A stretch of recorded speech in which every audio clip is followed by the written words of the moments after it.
Dahil walang nag-aya sa akin magkape, gawa na lang tayo ng dalgona coffee. Sa isang stick ng Nescafe ay nilagyan ko lang siya ng 1 tablespoon na sugar, white sugar, tapos konting mainit na tubig, and then i-whisk na natin yan. Nanghiram ako dito sa kaibigan ko dito sa apartment kaya wala naman akong mga ganyan. So, ayun, try natin hanggang maging smoothie siya.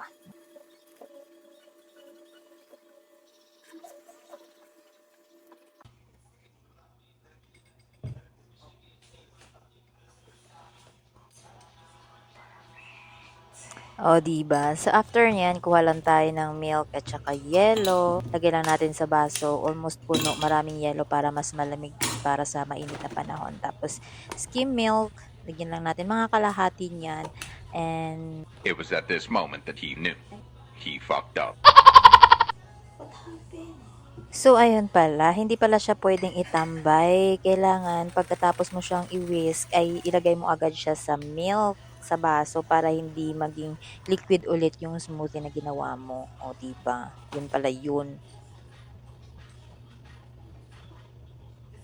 Amazing.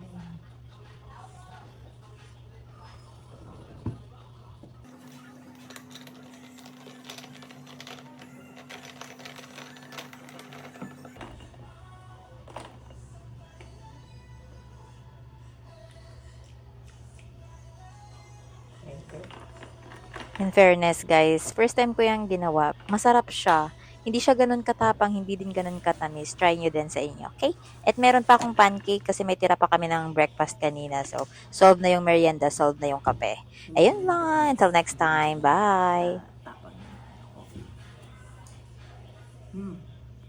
My first ever dalgona coffee.